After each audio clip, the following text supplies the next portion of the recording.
Good morning, ladies and gentlemen, and welcome to the public meeting of the Halifax Water Board of Commissioners for September 23rd, 2021. We will start with item 1A on our agenda, which is the ratification of in-camera motions. Can I have a motion, please? I'll move that Halifax Water Board ratify the in-camera motions. Thank you very much, Councillor Cottle. Second, please. Councillor Deagle-Gammon, thank you very much. All in favor? Aye. Contrary minded? Abstentions? Motion carried. I need another motion on the approval of the order of business and any additions or deletions. You've all had a look at the agenda. Is there any additions or deletions that anybody would like to have put forward to the agenda? Speak now. Hearing none, can I have a motion to approve the order of business, please? Commissioner Rawlings can move that the Halifax Water Board approve the order of business. Thank you very much, Kathleen. Colleen. Ted, you're okay to second that? I'll second. Awesome. All in favor? Aye. Aye. Contrary minded? Abstentions? Motion carried. Next item. Well, before we move to the next item, there's actually an item that I would like to address from the chair before we move any farther. I'd like to take a moment to recognize one of our board members, Commissioner Colleen Rawlings. Was awarded the Citizenship Award by the Engineers Nova Scotia in honor of her professional career with outstanding service and leadership to the community. We are honored to be in your presence, Colleen. Congratulations. You know, what can I say? It's well earned and well deserved. Thank you, Mr. Chair. We did not add that to the agenda. Yeah, that's called executive privilege, my friend. Thank you very much. I'm looking forward to tomorrow for the award presentation. So let's move forward to the approval of the minutes of the regular meeting held Thursday, June 17th, 2021. You've all had a look at the minutes. Were there any errors or omissions in the minutes that anybody noticed?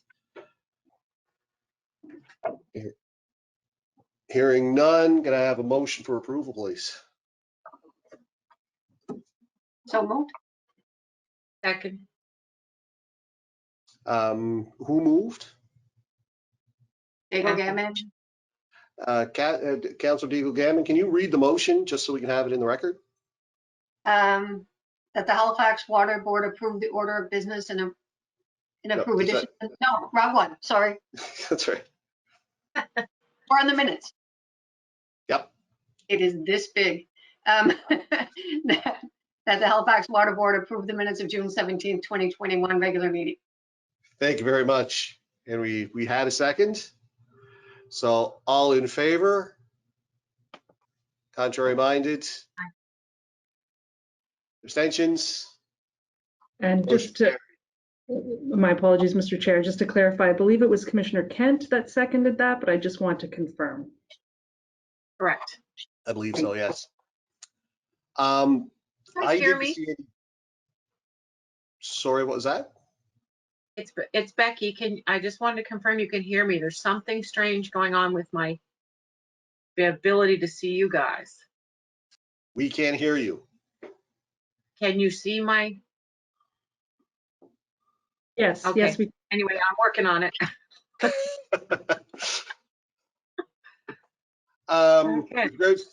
To item 3, business arising from the minutes. There were some carryovers, but those carryovers were into next year as a result of some of the discussion that happened. I don't believe there was any other business arising unless somebody noticed something or wish to raise an issue.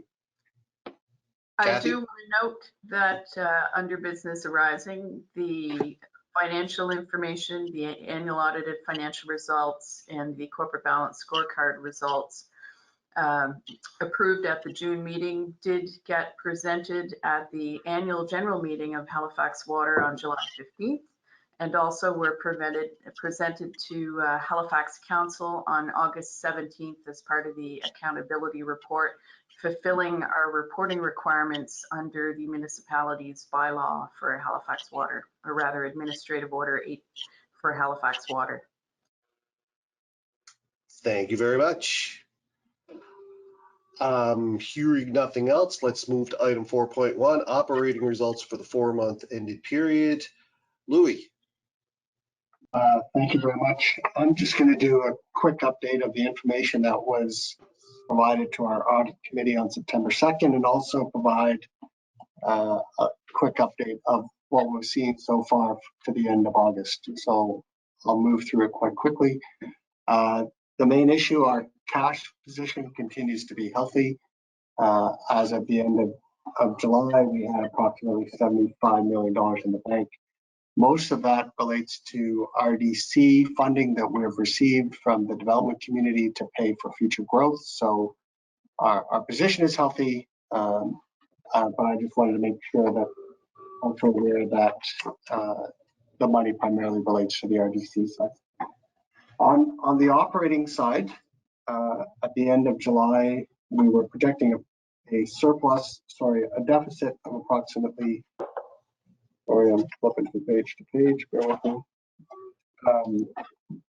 A deficit of approximately 10.5 million, which is about $1 million lower than our budgeted deficit.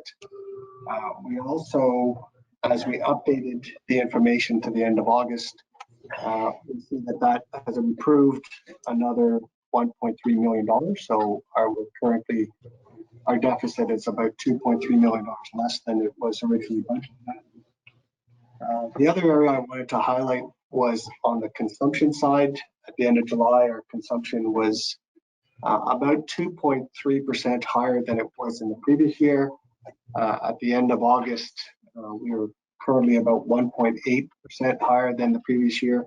And what we're seeing is far more return to normal. The business sector is continuing to improve. The residential sector is continuing to decrease back to what we consider more normal.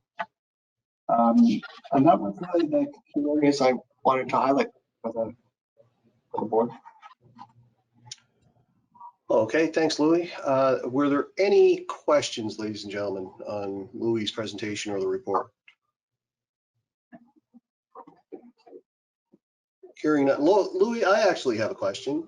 When I'm looking at the aged accounts receivable, the balance at 120 plus days seems oddly large, but it also seems to be the same year over year. So is there a systemic issue there? I would say there are a couple things. One, last year, our receivables would have aged primarily going through COVID, where we stopped some of our more sort of outward-facing collection processes. So that's primarily the biggest difference. And yes, we continue to look to improve our ability to collect and to address issues more promptly. One of the things we've done that will help with that is some of our high consumption alerts. We're trying to notify customers much earlier on in the process so that they're aware of the issue, so they can monitor their consumption or deal with whatever the problem is that they're in. So we don't end up with a very large, oh my God, bills that would have gone out in the past. So yes, it's relatively consistent. It's affected a bit by the COVID situation at the end of last year, and we're working to improve it. Okay. Any other questions, ladies and gentlemen? I see nothing in the chat. Of the frames I can see, no hands are up. So that item does not require a motion. It's just a report. So I guess we'll move on to the updated signing authority guideline and financial approvals list. Louis? So this one does require a motion. But what I'll do, the details are in the report. The main changes relate to operational changes. We've as everybody knows, we've changed the structure for Halifax Water. A lot of this is updating sort of the tables of positions and the various business units. The other issue we moved or tried to address is we moved the general counsel up to a level consistent with the directors of the organization. And we also did the same with the senior managers who those positions were created last year. So we've moved those up into the director level to be more consistent with what we're asking of those members of the organization. The other part on the financial approval list, most of the changes other than that were really purely operational and to make the process a little bit more streamlined than it had been in the past. Okay. Any questions, ladies and gentlemen, on these changes before we move to a motion?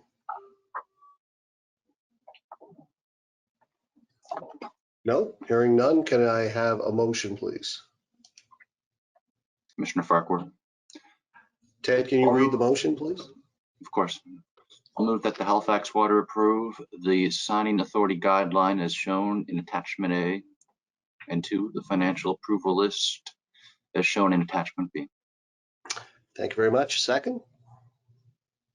Second, Councillor Kent. Thank you very much. Moved and seconded, ladies and gentlemen, all in favor? Aye. Any contrary minded? Abstentions? Motion carried. And finally, in this section is the audit services request proposal results. So I'll provide, again, the report, I think addresses the issue. Our contract with Grant Thornton, our auditors, expires at the end of December. So we reached out and went through a procurement process. We had 2 respondents. One was Grant Thornton and the other was KPMG. Both of them met the operational or the technical requirements of the procurement process, which moved us to the financial component. Grant Thornton was considerably less than KPMG, and in addition, their fees that they proposed for next year were actually lower than they were this year. So we have seen some improved pricing. We have no indications that Grant Thornton shouldn't continue to be our auditors. So we've put together a recommendation, one to award the contract for 5 years, but then also the board is required to approve our auditors each year. That gives you the opportunity, if things have not gone, they have not met their requirements, it gives you the ability to say, yeah, next year you won't be our auditor. So even though we have the contract, you do have that ability to terminate and appoint different auditors. So there's 2 separate motions. I'm happy to answer any questions. Any questions for Louis, ladies and gentlemen?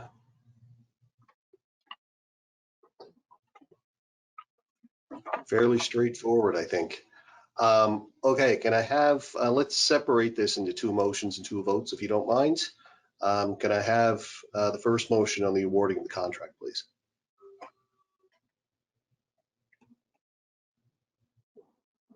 I can do it again.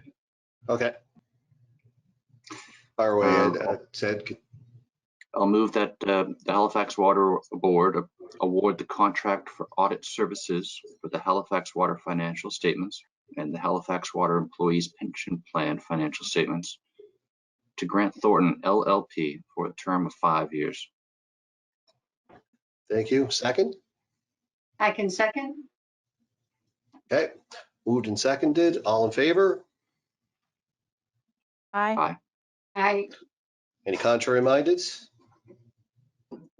Abstentions? Motion carried. Can I have a motion for the appointment, please? Commissioner Rawlings. Okay. I move that the Halifax Water Board approve the appointment of Grant Thornton LLP as auditors for the Halifax Water financial statements for the year ended March 31st, 2022, and the Halifax Water Employees Pension Plan for the year ended December 31st, 2021.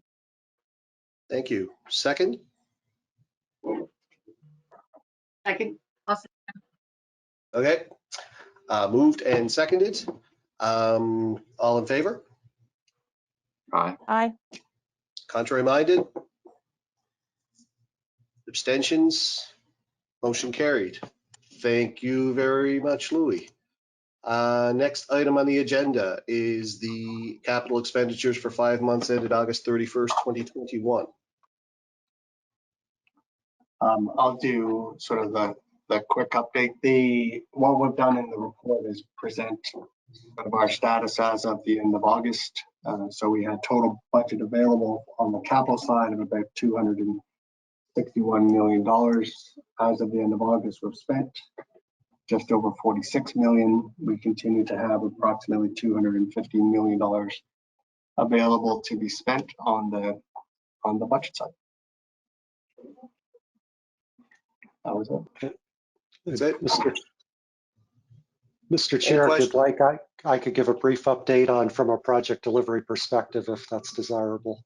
That would be wonderful, Reed. Thank you. Okay.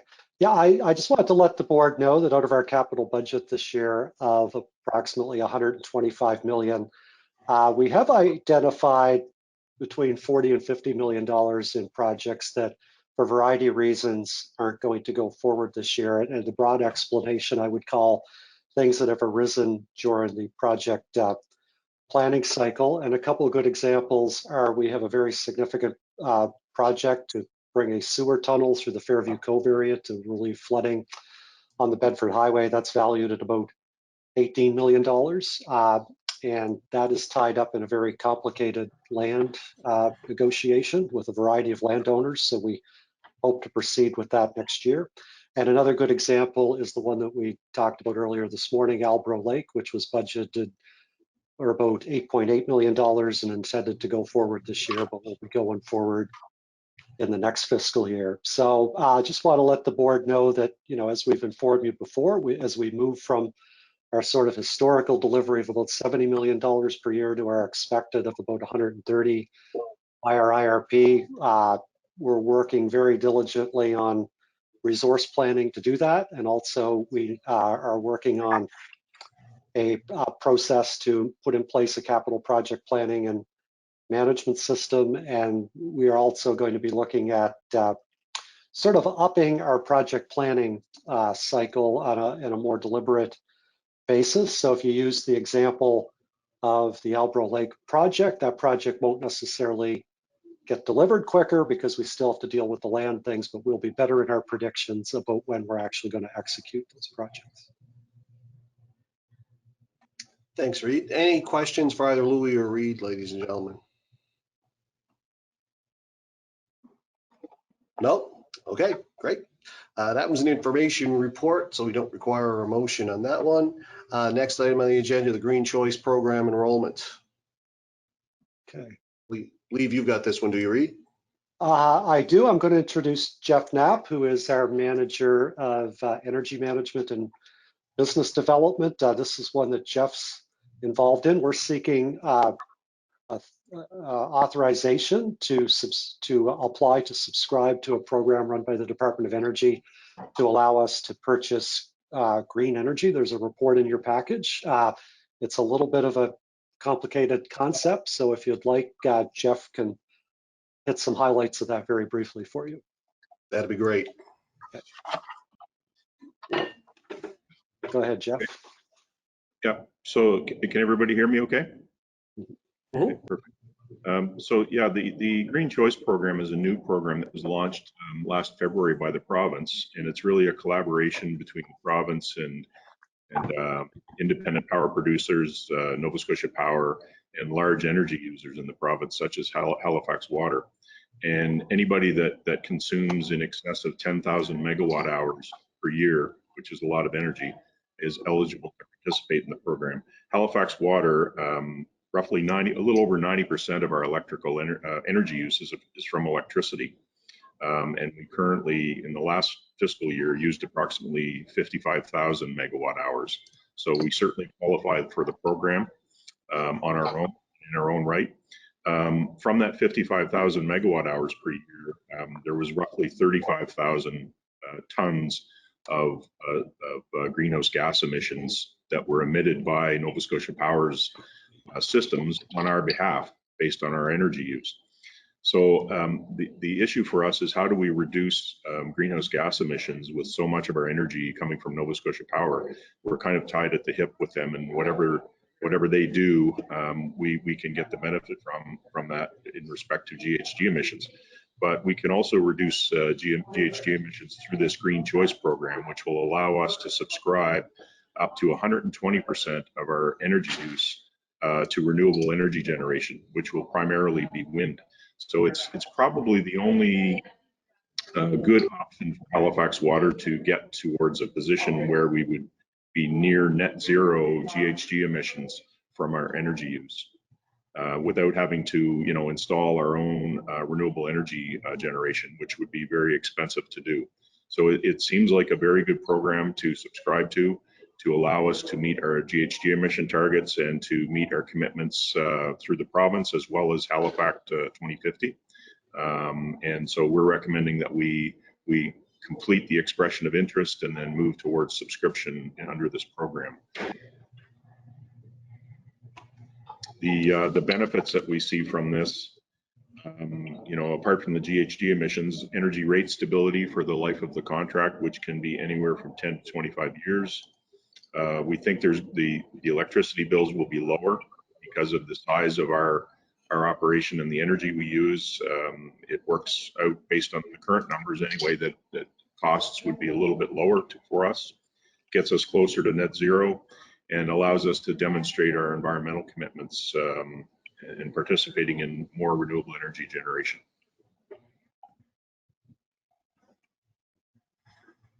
I think that's all I have. Is there any questions? Any questions, ladies and gentlemen? Mr. Chair, I'll just jump in for a moment if you don't mind. Jeff, I'm not sure if you're aware, we cannot see you. Your video is not on, and I'm not sure if you were aware of that. So, right.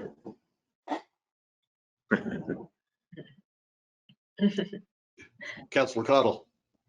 Thank you. I just want to comment that I think this is great that Halifax Water is considering joining this program. I think, in terms of greenhouse gas emissions and energy use, supporting the grid is the way to go rather than looking at installing, solar or, other kind of renewable mechanisms through Halifax Water. I think it's really important that we're supporting this provincial-wide piece. I'm just wondering, moving forward, and kind of related to this, but moving forward, when we look at switching to more renewable energy, I understand one of the major issues is around storage of energy for when wind is off peak. Is there any work happening within Halifax Water right now, looking at adapting its energy systems and usage to be able to kind of transfer to more renewable in the future? I have to admit, I am really learning about all of this, but I'm just curious what kind of future thinking is happening within Halifax Water as we kind of shift energy sources. So we haven't started to look at storage in any meaningful way. I think primarily because the technology is still relatively new, especially for large scale adoption and deployment. And Halifax Water is a very large scale energy user compared to most energy users. So, we haven't been looking at energy storage per se. The other option for us is whether that would fit well with the type of energy use profile that we have.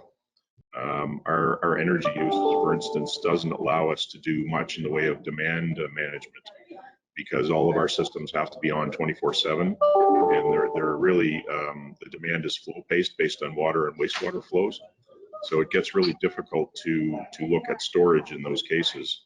With that said, it's still possible to look at it if we have our own renewable energy generation systems. It could be possible to look at storage. The other part that comes into play are the electricity regulations here and what we're able to do with, deployment of renewable energy technology.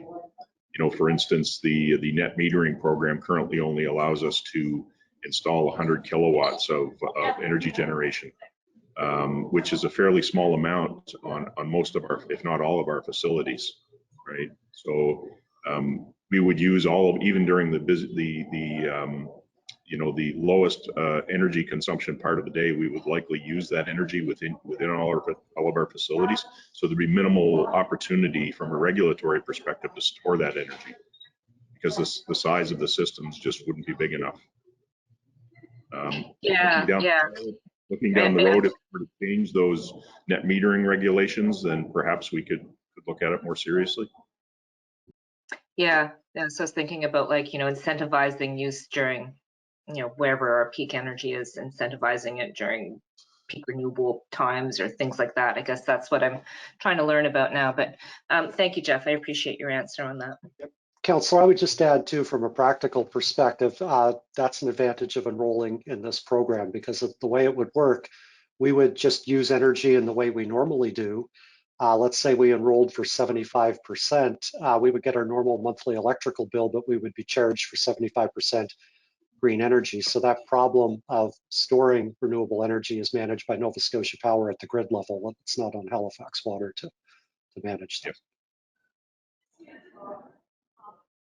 Yeah, I understand that. I think it's the incentivizing piece that is going to be the next topic of discussion, of how we as a society start to manage our own usage in terms of when renewable is at its peak. So anyway, I'll be curious to see where we go next with all of this. Thank you. Thank you. Any other questions, ladies and gentlemen?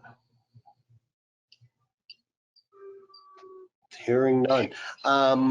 So we're about to move to a motion. There's actually 3 motions here. So can we, let's do it the long way, and we'll do them one at a time, just to make sure they're recorded properly. So can I have a motion to move forward the EOI, please?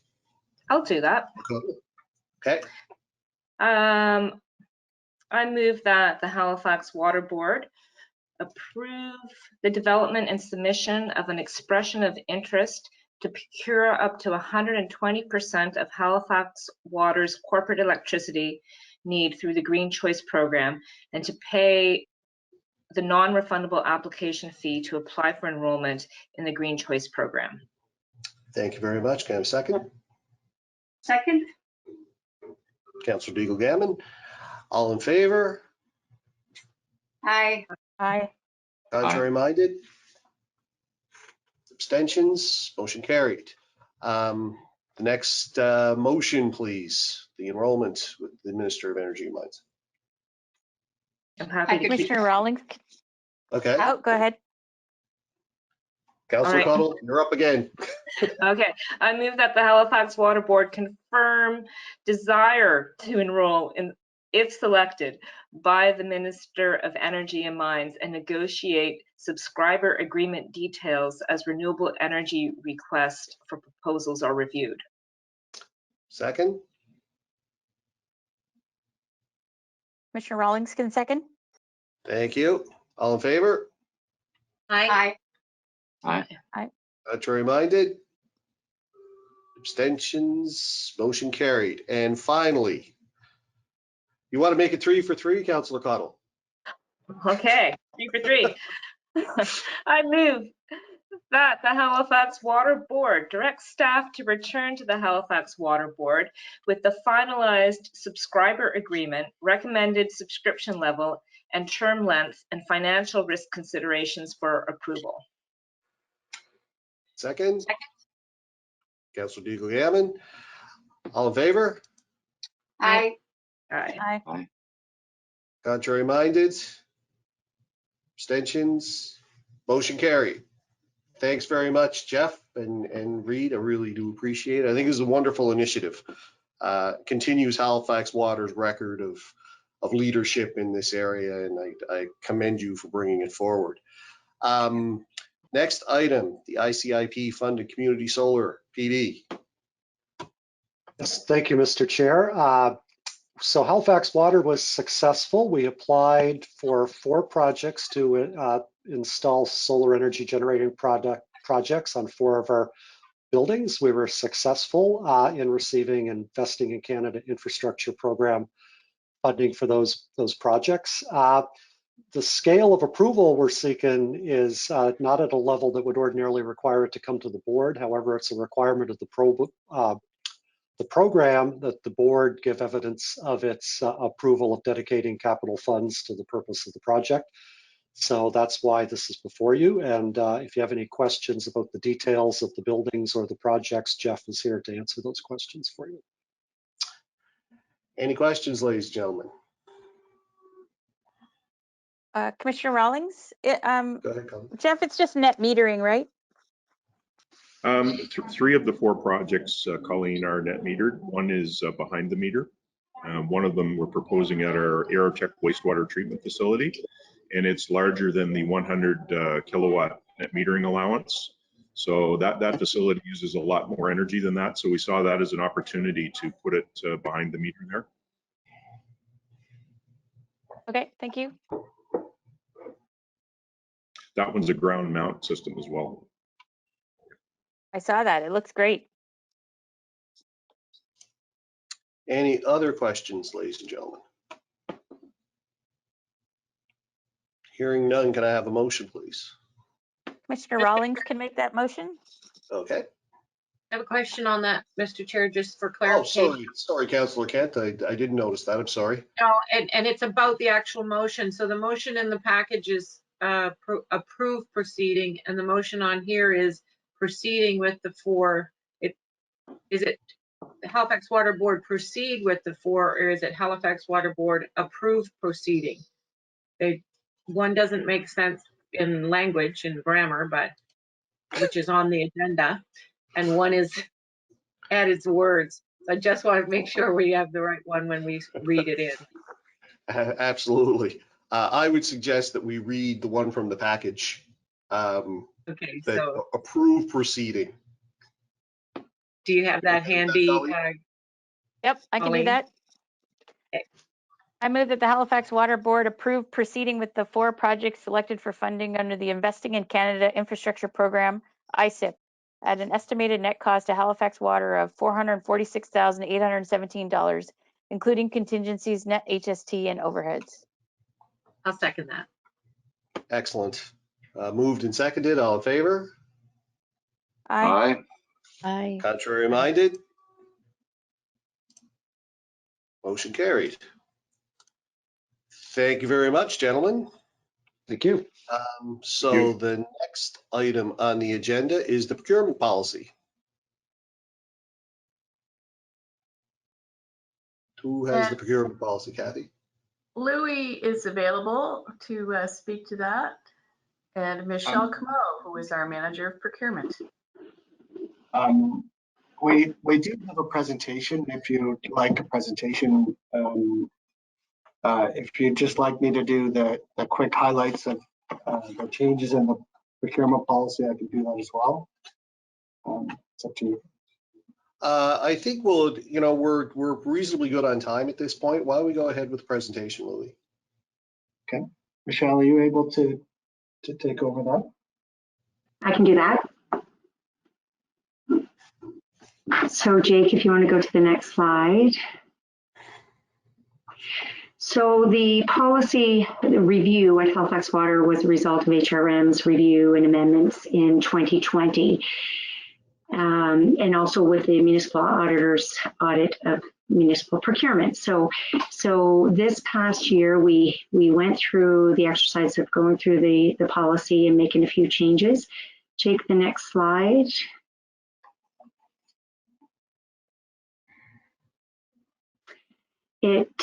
We presented it to the Audit and Finance Committee meeting on September 2nd, and it was approved for a motion to the board meeting today. Jake, next slide there.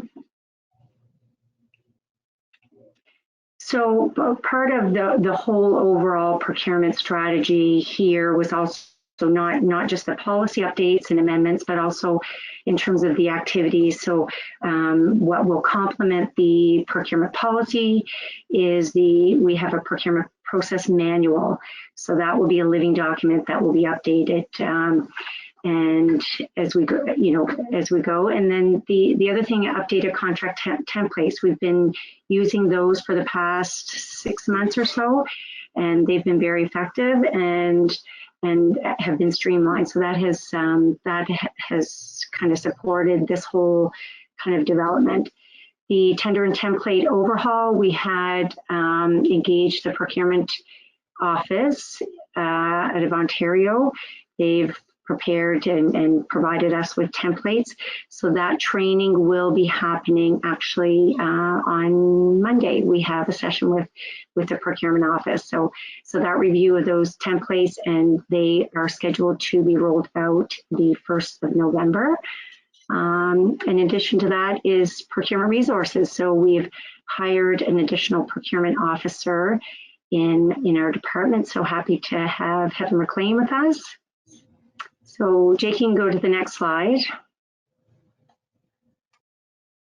So the key changes, more that it's been a simplified policy. So we removed the whole procurement processes and we've combined them into the manual. So they've been removed from the policy. There's been a minimum threshold increase from 2,500 to 5,000 for invitational competition. We've added social responsibility considerations in the policy, and we'll also add those into our process document and our templates. We have a supplier performance and disqualification section that has been expanded and strengthened. And the disposal of surplus assets, that was in or is currently in our policy, and we have removed that, and it will become a standalone policy. The other key kind of change was the complaint process. So it's more clearly defined with clear timelines for the vendor community and also for our internal staff. Next slide, Jake. So I mentioned this earlier, just in terms of the process manual will complement the policy, the updated policy, as well as the templates and the contracts. So that I mentioned that, and I think that's it. So I did mention that earlier. So Jake, next slide. I think. Any questions? Do you have any questions for Louis or Michelle? I actually have a question. Sure. So we have, and I fully support the move from 2,500 to 5,000, and 100% supportive of the prudent use of money. But I have a question. So we have an invitational sort of competition. Have we looked at the cost benefit? Like, my worry is $5,000 not a lot of money. Like, how much money does it take for us to issue the invitational competition? Because, you know, are we spending more than $5,000 to set the competition to protect ourselves from not badly spending $5,000?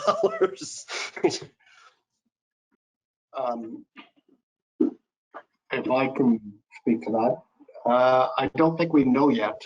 I think that's sort of the next phase of what we're doing, as we're focused more on sort of the process side, the documentation. The next step for us is really to start and build into the manual sort of expected times, the level of effort. And that will give us more of that information to allow us to say, you know what, 5,000 is too high or 5,000 is too low. So we're not there yet, but that's our next step. Yeah, because, you know, it just doesn't make any sense if the level of effort exceeds $5,000 for us to be doing what we're currently doing. But, you know, if we don't have the information, then let's be prudent. But I would suggest that once you have that information, Lou, we might want to revisit this issue, because it seems to me that that might be a tad low, considering the amount of time we're going out and going for 3 bids and then evaluating and all of that stuff. I think, you know, we're always a little bit cautious, and this round would actually double the amount. So we're always a little bit cautious of going too more than that, any higher than that at this stage. But absolutely, as we go through the process, we'll have more information to make that decision. Awesome. Any other questions, ladies and gentlemen?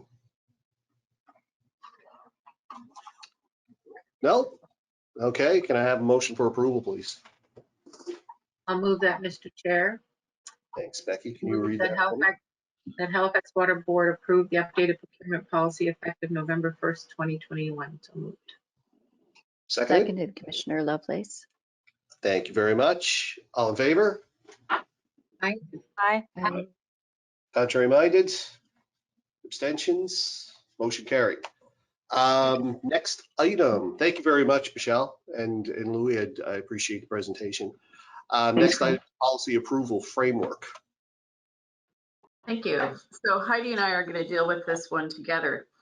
So this information report in front of you is arising from some discussion that was initiated after I became general manager, and I was delving into which policies could be approved at the general manager level versus which policies required a Halifax Water Board approval. And I had asked Heidi, our general counsel, to arrange to have some research done on best practice and looking at other organizations. And Heidi is going to speak to that now and explain to you what we have found. And this was presented to our board executive committee earlier in the month. Thank you, Kathy. So the information is, of course, in the report. It's, I would say, a relatively concise discussion within the report, but ultimately, as Kathy has indicated, Halifax Water saw an opportunity to improve its best practices when it comes to governance and specifying which policies can be approved by the general manager and which can be approved by the board. And in an effort to be as transparent and as open as possible, we put together this, I guess you could say, table of policies that we're recommending as far as the delineation of who approves what. And this is based off of extensive research that was conducted this summer. Across the board, it was a full gamut of comparable organizations who have a similar governance structure. And ultimately, you know, what we wanted to do was ensure that we were pulling from each of those organizations the best possible practices that were available. And so ultimately, as you can see in the chart, the table that's attached to the report, is generally speaking, the division, the delineation is between operations and oversight. It's the most simple way to explain it. And so in a situation where a policy is more of an oversight policy, it has impacts of potential reputational risk, broader organizational risk, those types of things. Those, of course, are slated to be approved by the board. And those that are more operational in nature relate, of course, to those that would be approved by the general manager. This is very much in keeping with best practices and generally standard practice as well. But as I said, we simply wanted to be very transparent about what we were suggesting, so to speak.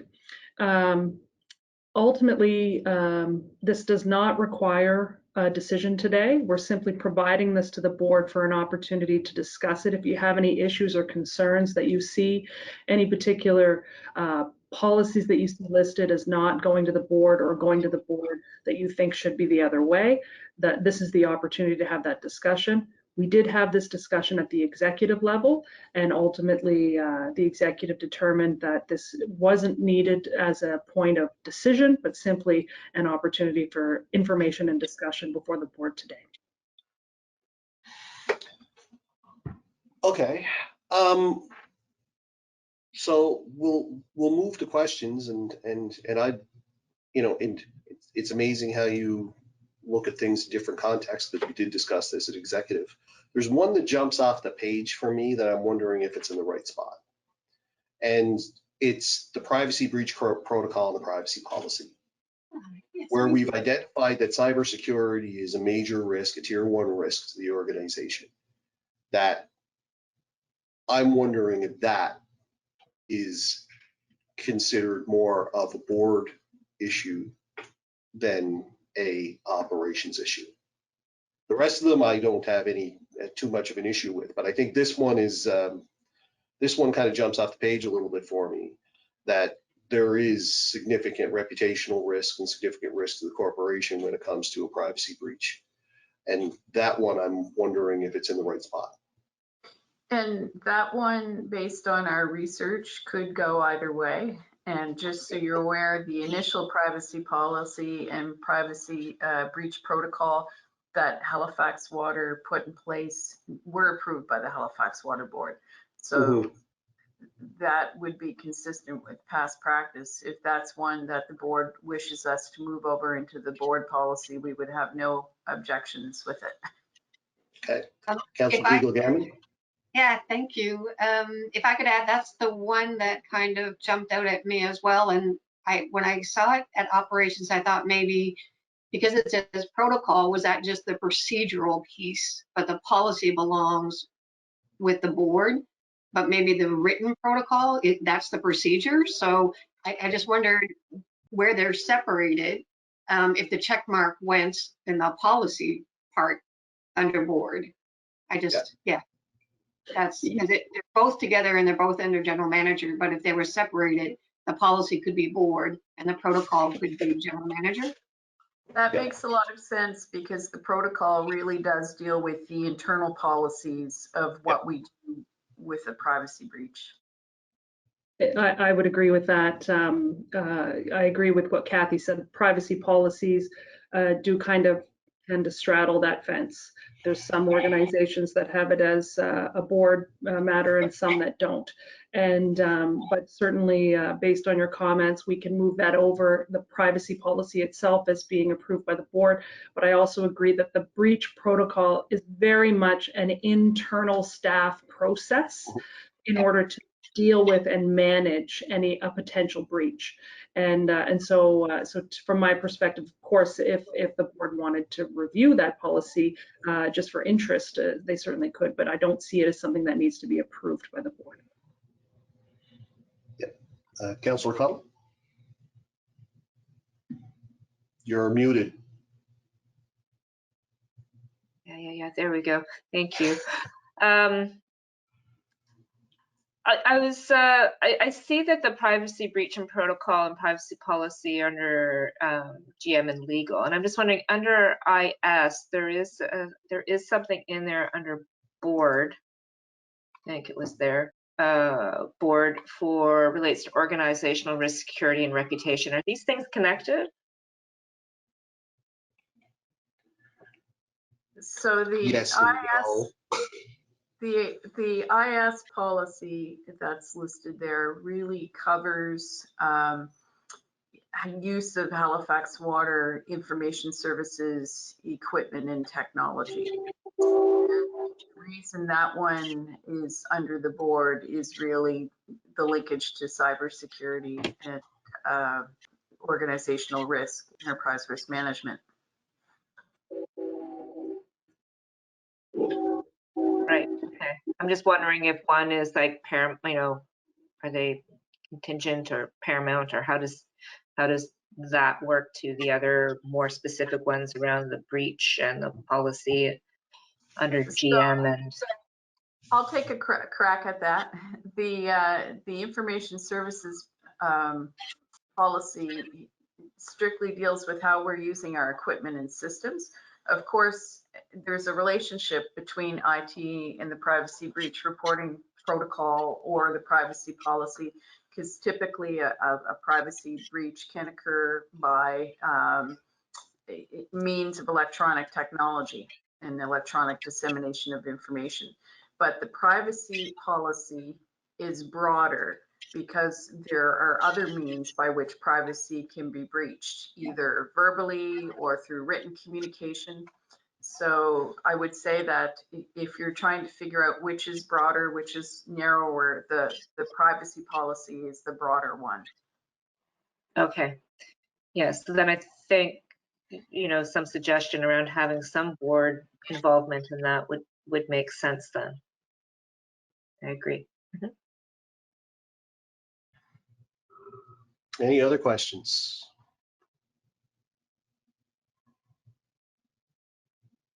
Okay.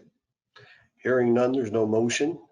So there does seem to be some consensus on this issue of the privacy piece. So we will leave that in your capable hands, Heidi, to navigate that one. And I think we'll reflect as an action item for this meeting that we'll make those edits that you discussed. Awesome. Thank you. So the next item on the agenda is the asset management program status. Okay, thank you, Mr. Chair. Valerie Williams is with us. She's our manager of asset management and capital planning. And asset management is very important. Halifax Water, if you think about it, we have thousands of kilometers of buried pipe assets, thousands of valves, fire hydrants, catch basins, manholes, literally hundreds of pumping stations and chambers and dozens of buildings and facilities. And asset management is how we figure out how much money it takes to sustain those assets, but also helps us figure out what the right time to intervene is. We don't want to be spending capital money on assets too early in their life cycle, and certainly not too late in their life cycle. And asset management is the practice by which we support that. So we're continuing to evolve that program, and I'm going to turn it over to Val now to give you an update on what's been going on lately. Thanks very much. Thank you for the opportunity to share what's been going on with the program. Next slide, please. I'm going to give you a little bit of an overview of how we define asset management. I'll talk a little bit about the foundations of our asset management program and how we develop our asset management plan. And then I'll talk about our recent asset management reassessment and our roadmap that ensued. I've got a few resources and links that I'll leave with you that I would encourage folks to check out, and then I'll go over any questions. Next slide, please. So asset management really connects our values and services through the asset. And as defined in ISO 55000, asset management enables an organization to realize value from the assets in achieving its organizational objectives. In order to be a successful program, it really does involve multiple departments and collaboration as a primary way of bringing everybody together and moving the program forward. It is a continuous improvement program, and what we find that there's a bit of a spectrum in terms of the whole framework of an asset management program, but we can start really anywhere on that continuum and use the approach that as we work with the information that's in front of us, but we have the opportunity to refine the program over time as more information, more processes become available. And ultimately, it does rely on quite a lot of data, and of course, the more accurate, the better. Next slide, please. In terms of the foundation of asset management, we really try to answer a number of questions that are all centered around the assets themselves. What do we own? Where are they? What condition are they in? Do we have defined levels of service? What's the value of the asset base, and what is it going to cost us to replace said assets? What's the timing for any of our replacement and rehab programs? And then ultimately that balance of operation and maintenance activities versus capital reinvestment. Next slide, please. If we look at the way an asset deteriorates, this is just an information type of slide. All assets will have a slightly different deterioration cycle, and often it depends on the material or the type of asset. But essentially, it deteriorates from its condition, very good condition, being 1, to very poor condition over its life. As the deterioration happens, we can intervene at various points on that deterioration curve. Each asset class will be different, but as we intervene, we bring the asset back up to its near to original condition. And when we do that, we extend the life of the asset and keep our service delivery more sustainable. So we need to have an understanding of how we're going to treat each of the asset classes. They will not all be one same approach. We will treat our driveway culverts, for example, in a very different way than we're going to treat our transmission mains in terms of the way that we want to intervene and when we want to intervene in those assets. Next slide, please. There's a connection definitely between our asset management and capital programs. We have our master planning cycle, which gives us our very long-term outlook of what's needed for our assets. That actually is done through our integrated resource plan, which looks at not only the assets, but from an asset renewal perspective, but also from a compliance and a growth perspective. Coming out of that master planning, we will often have additional investigations or studies that are necessary, and those will help inform the detailed work that'll go into the preliminary detailed design and construction of the assets themselves. Once they're in place, then we operate and maintain them, and we monitor their performance, and then all of that sort of feeds back into a cycle again, and we go through that again. Next slide, please. In terms of our asset management plan, we look to the industry for what should an asset management plan consist of. We did our very first one back in 2016, very crude first plan based on the information that was available, but we modeled it after the Canadian Infrastructure Report Card and the asset management primer that was provided through the CIRC. And that includes looking at the infrastructure as it stands today, more of a state of good repair assessment, talk a little bit about levels of service, talk about how we're going to improve our plan over time, the asset strategies back to when do we intervene on each of our asset classes, and then have an overall financial strategy.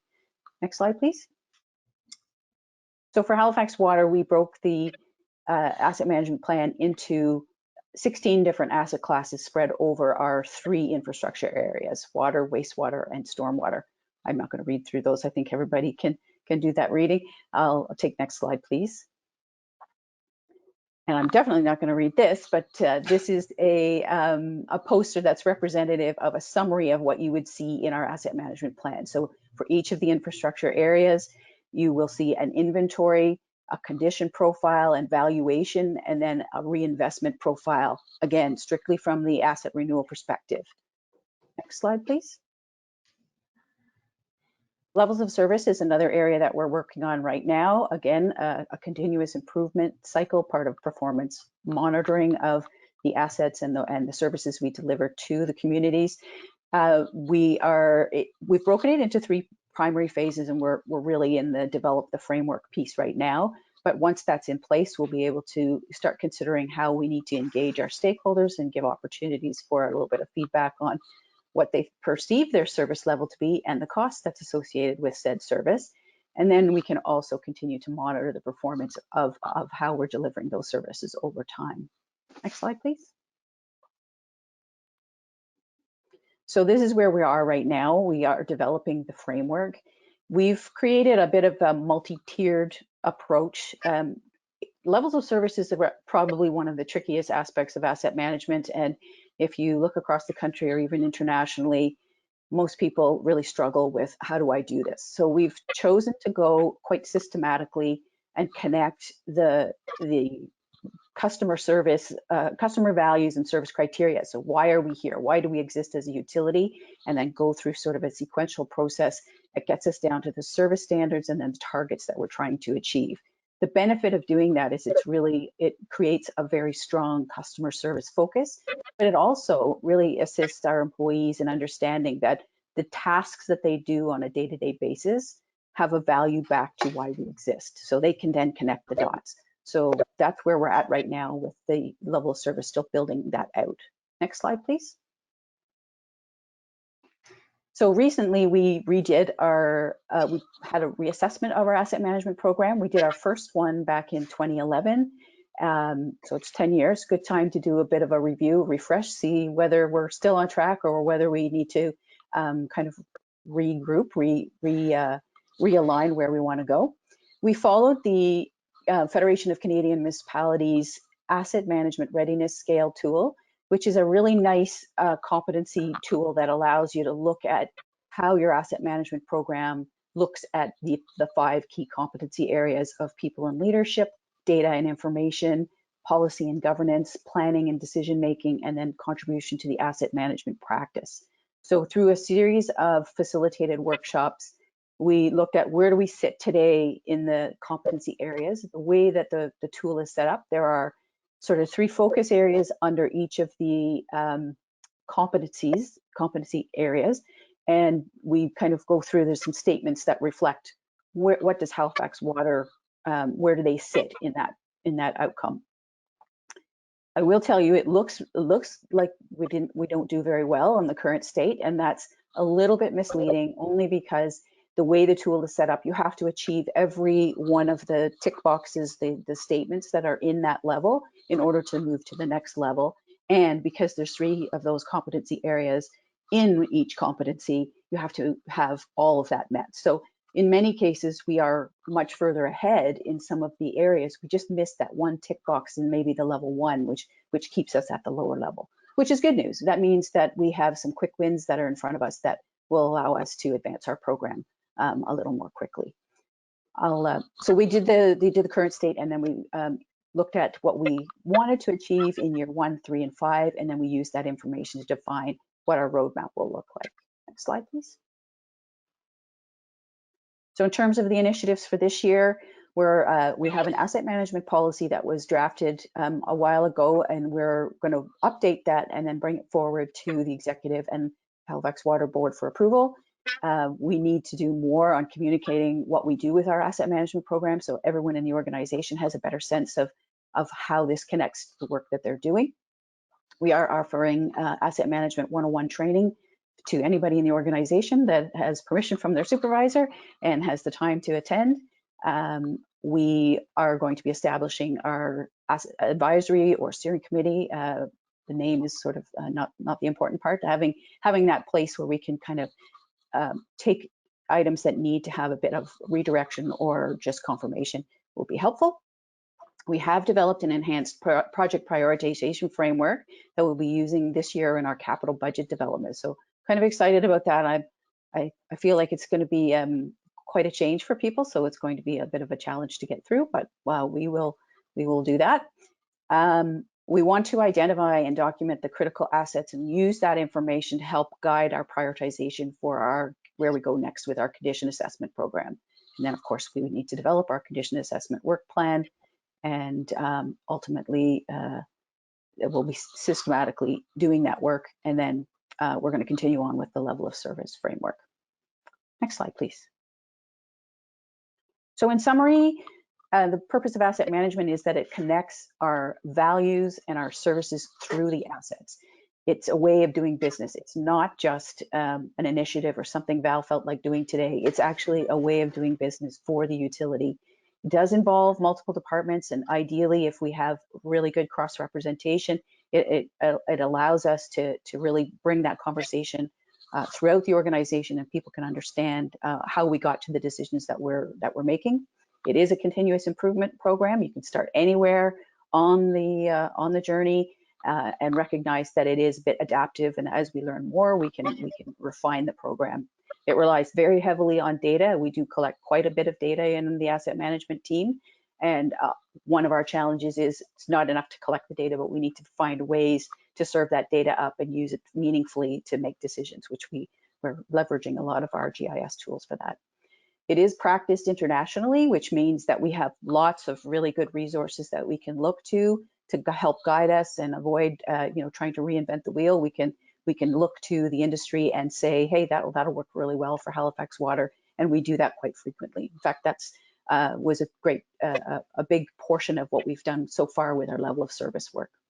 And then ultimately, we do have our asset management plan that we're publishing annually so that we can continue that conversation about the state of good repair of our assets, and that gets reported through to the boards. Next slide, please. So I'll leave this links page with you. These are some videos. There are many, many more out there. There are many resources across the country, great resources in terms of guidance documents. And if anybody is interested, fire me an email at some point and I can fill your inbox with lots of asset management material. These are nice little short videos. One of the Institute of Asset Management videos might be around the 8-minute mark, but otherwise they're all around the 3 to 5 minute mark. Next slide, please. I think that's it. Thanks very much. So I want to mention that one of the reasons we brought this to you today is asset management hasn't come to the Halifax Water Board at this level of detail.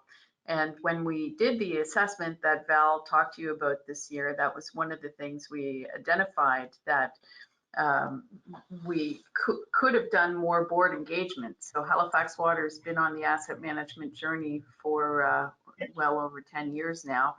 And we're going back to first principles to some extent to make sure that the board has a good sense of what we're doing and what our maturity is on asset management. And I want to thank you, Val, for doing this presentation to the board. It was great. Thank you. Yes, thanks very much, Val. It was interesting, and I love homework.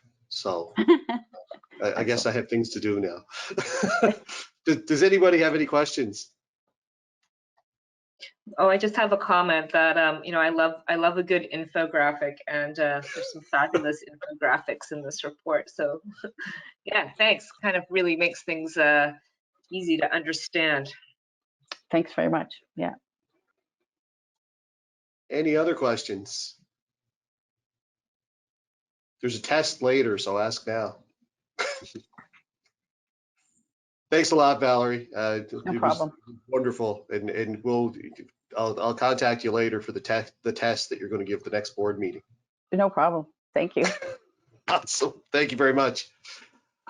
Okay, so next item on the agenda.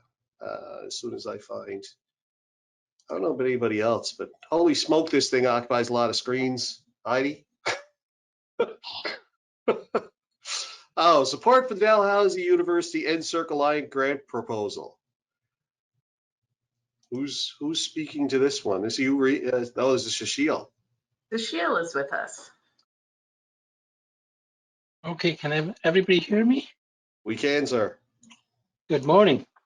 So this is an ongoing program that we have at Dalhousie under the Industrial Research Chair program.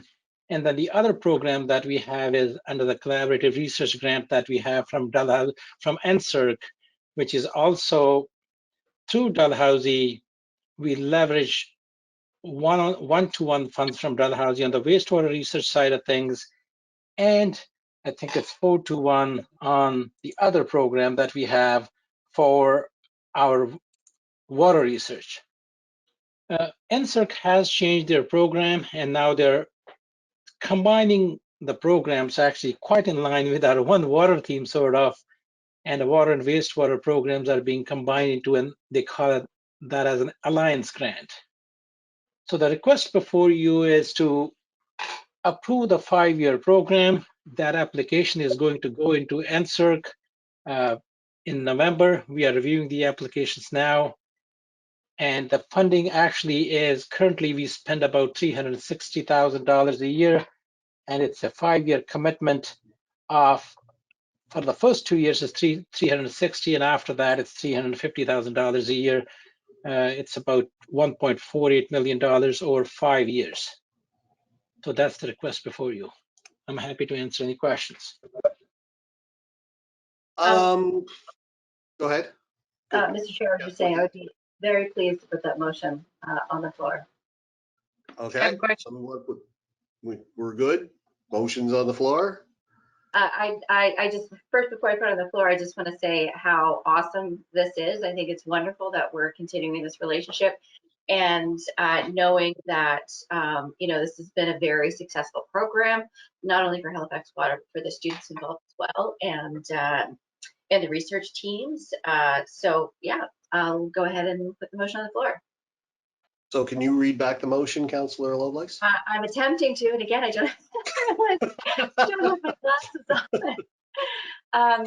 I move Halifax Water's partnership and contribution of $1,480,000 over 5 years towards the One Water Dalhousie NSERC Alliance Grant Research Program from 2022 to 2027 to be submitted to NSERC in November 2021. I'll second that.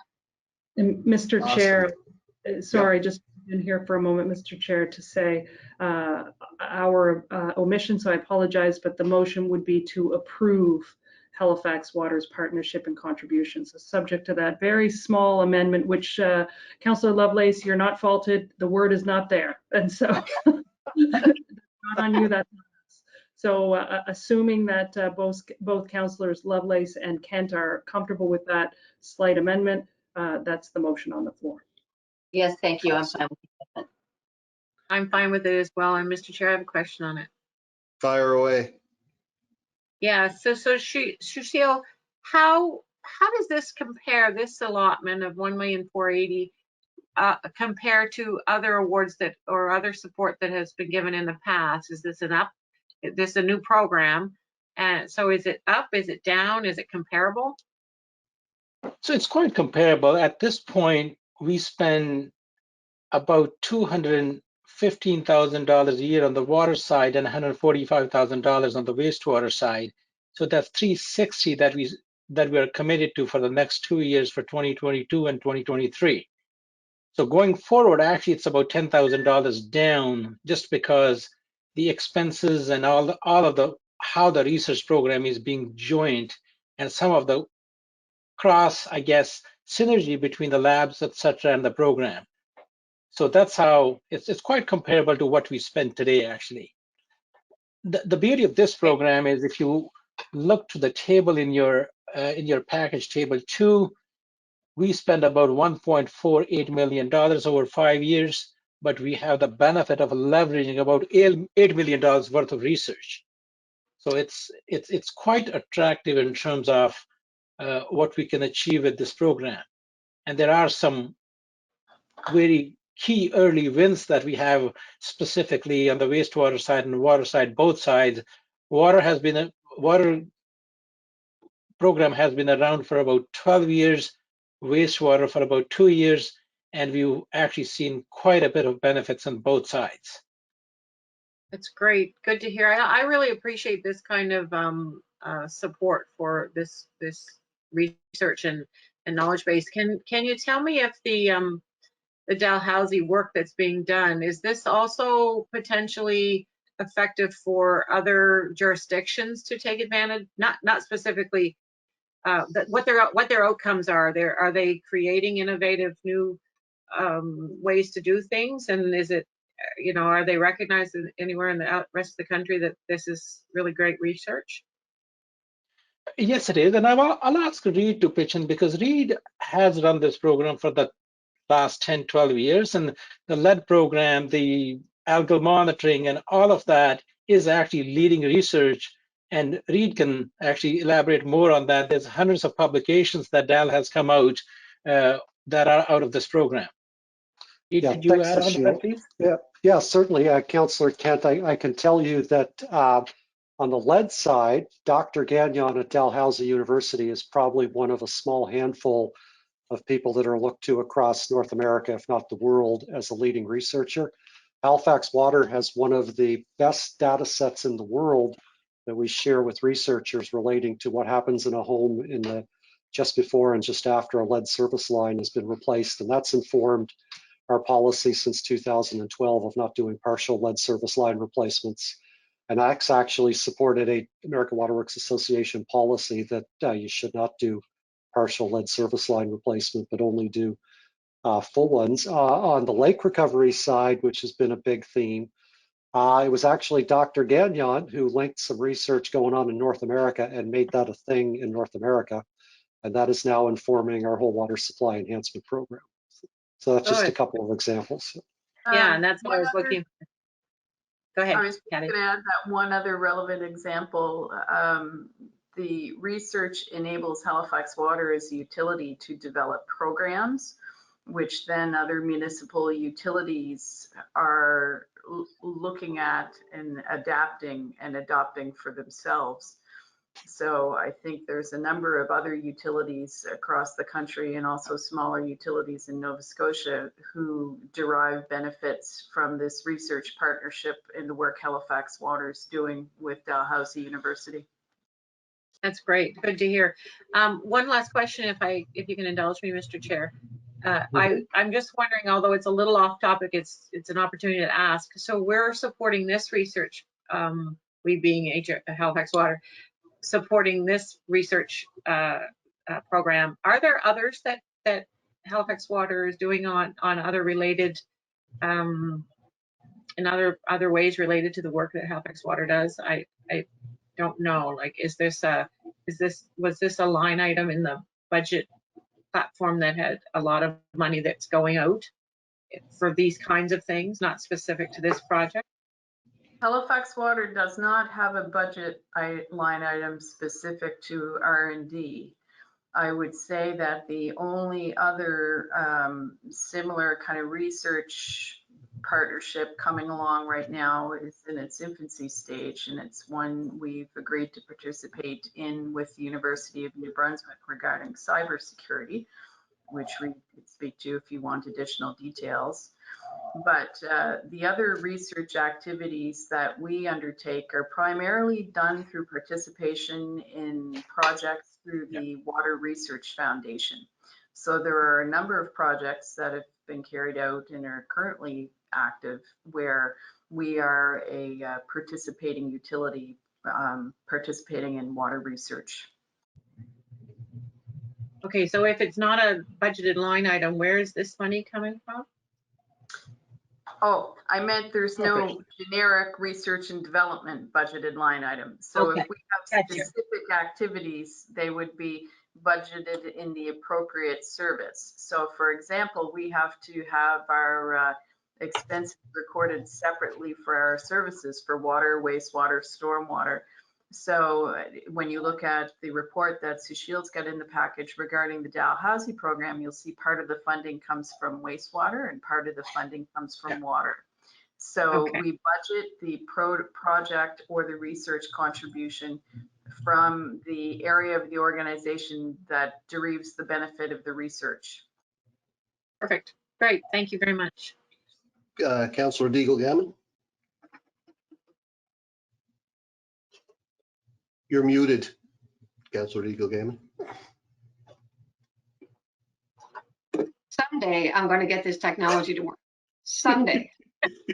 So what an interesting report. What an interesting report. I'm curious a little bit, well, actually a compliment. It's not often you're going to see when two research projects are combined and you're actually over years going to spend less money. It was interesting to read that in the report. But I'm also curious, so the reduction, how will it be attributed to either water or wastewater? Like, because there is a bit of a savings over time, if that makes any difference. But how do we translate, this beautiful research into what is the impact for Halifax Water? Like, how does the general public find out the true value of this research? And so how do we communicate that?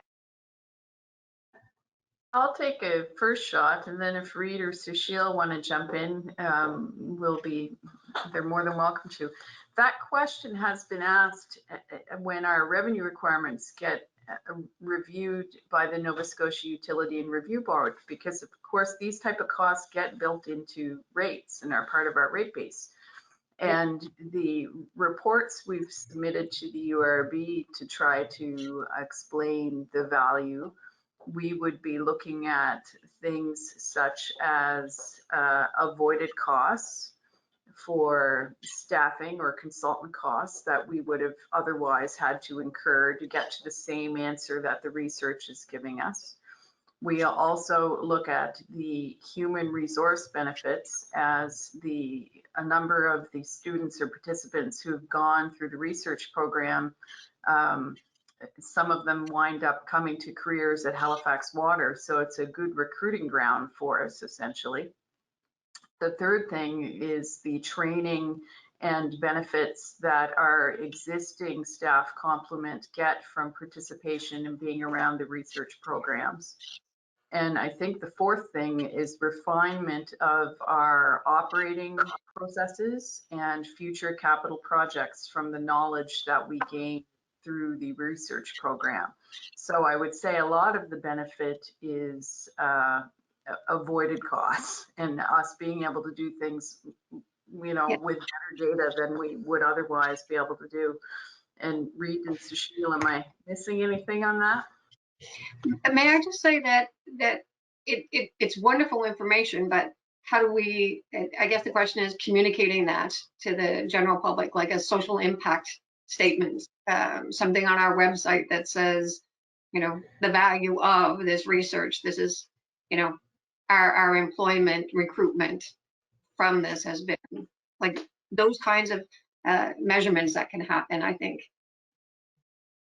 Yes, and that's something we could take away and think about. I would say that we don't necessarily look at this, haven't looked at it in the past and thought, okay, how can we promote this or explain publicly or publicize the benefits to us and to the community that we're getting through this research. But I know one other thing I'll mention is that I participate in the Greater Halifax Partnership and on behalf of Halifax Water, and was at a meeting 2 weeks ago where the president of Dalhousie University was speaking. And, there's quite an opportunity, Halifax and Dalhousie, as a center of excellence, not just for ocean science and research, but water research and technology in general. And there, I think, is an opportunity for us to promote our partnership with Dalhousie in this water research in conjunction with that. Great. Kathy, I'll just add two benefits, if you don't mind, that come to mind. One is Dalhousie has an analytical research lab that Dr. Gagnon operates that is, in terms of capability, way beyond anything that a water utility of our size would ever have as part of our infrastructure. So as a result of that, we get access to a lot of analytical chemistry and biology at sometimes zero cost, sometimes at very minimal cost. The other thing, it's less well to define, but Dr. Gagnon's team has been very good at helping us with sort of day-to-day issues. We've had a couple of source water-driven treatment issues over the last 5 years, and when they've arisen, Dr. Gagnon and some of his team have basically dropped what they were doing and come to our treatment plant and helped us operate through those things. So those are just a couple of minutes.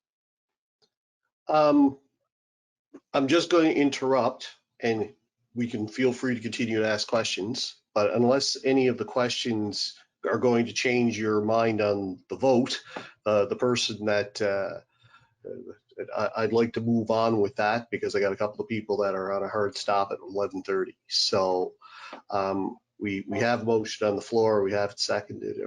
All in favor? Aye.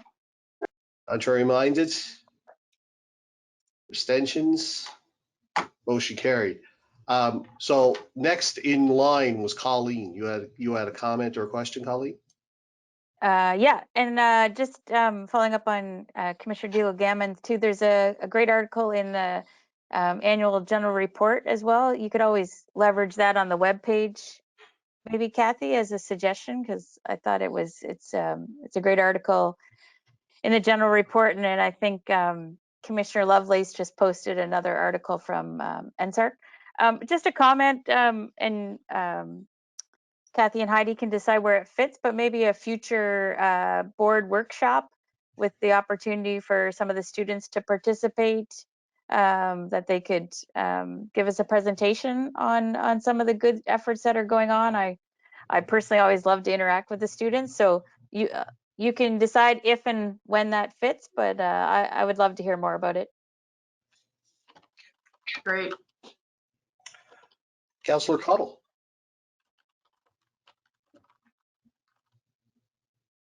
There we go. You need again. Oh, there you are. There we go. I'm here. Yeah, I just had a question. I noticed in the report it talks about the recharging of water sources and lakes, and I was just wondering. I mean, there was no real mention of stormwater, and as we kind of continue to look at quality of stormwater, not just the quantity, I'm wondering if if any of that is involved in this research around stormwater quality. No, there's nothing there for stormwater quality. It's just purely water and wastewater. Water, both of those aspects are covered in this one. Okay, thank you. Any other questions? Just one nitpicky thing, Shashil. Yeah. Table 2 has a math error in it. Oh, I'm sorry. I was there last night, and I'm saying there's no way those three numbers add up to $8 million. I couldn't make it. I couldn't make the math work. Okay, I will check that. No, it's. You go. There is one Are you going up and down, or are you going across? I'm going across, and the road does not total $1 million. Yeah, so It's just a carryover in the table. Yeah. Okay, I know what you're saying. Sorry. Yeah. Number should be 4866. And the total at the end is fine, but the cross out is correct. Yeah. I apologize. We'll post a corrected page to the board package on the website. Thank you. So the last thing that's the formal agenda. Just the one thing that I want to draw to people's attention, and I'm going to ask Kathy to speak to this if she wishes to, is that there's a number of reports there. Mr. Chair, sorry, just before Yes. we move on to that, I do just want to confirm, because we did flow a little bit out of order there by interrupting the questions and initiating the vote.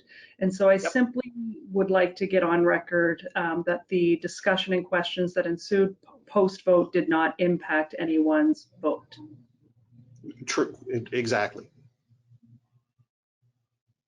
Did it, if it did impact anyone's vote, could you please raise your hand? Say so now. Thank you. Okay. So there are some information reports, but most specifically, there's the filings to the UARB.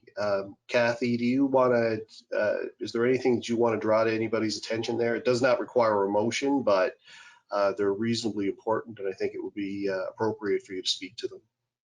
Yes, thank you. So we have gone through a process with the URB this year to clarify and consolidate some of our reporting requirements. And we have generally reporting requirements that are due June 30th, and then we have some that are due September 30th now. Some of our significant items that are due in September are in your package. They don't require discussion, but because we do file them publicly with the Nova Scotia Utility Review Board, and they are really important reports, we did want to begin surfacing them at the board, just so the information is both there in your board package if you want to read it, but also it makes these reports public so that they're also available through our Halifax Water website. Report 10, the capital project spending summary, that looks at our annual overages and underages on capital reports. In previous years, board members who've been with us for a while may recall that we would have gotten a Halifax Water board motion, and then we would have filed it with the Nova Scotia Utility and Review Board for their approval. This year, we're reflecting it as an information report. And that's because we realized the Halifax Water board motion was redundant. It's something that we're ordered to file by the URB. So we don't require a Halifax Water board motion in order for us to do that. So we're just going to reflect it on a go-forward basis in this information report section. As projects are going through the system, if there's a over expenditure that requires a board approval, it would be coming forward at that point in time as we adjust budgets. Also within that report at page 185 of your PDF, there is one error within the report, in the information report, because it's still referencing a Halifax Water Board approval. So we are going to correct that page and we'll repost that page to the internet. So that is basically all I wanted to say about both the URB information reports and the other information reports that are in your package. But staff are here, and if there are questions on any of the information reports, we'd be pleased to answer them. Commissioner Deagle-Gammon, I see you're trying to ask a question, but you are muted. Again. My apologies. Kathy, you were just saying item 10 in the information report package? Item 10 under the Nova Scotia Utility and Review Board reporting section. So it's the capital project spending summary within page 185 in board books, I believe. There's a sentence that said staff is seeking Halifax Water Board approval for these expenditures. That sentence shouldn't be there because we're not seeking Halifax Water Board approval. So that's the one that we're going to remove. Okay, thanks. Thanks. Any other questions for Kathy on these reports, or staff for that matter? Hearing none, ladies and gentlemen, that's the end of our formal agenda. Can I have a motion for adjournment, please? So moved. Second? Second Don't that. need a- I don't think you need a Everybody's second. I'm never going to get this right. You're not, Councilor Deagle-Gammon, you're not going to technology right, and I can't get a motion for adjournment right, no matter how many times I do it. Thanks very much, ladies and gentlemen. I do appreciate your participation, and we'll talk again soon.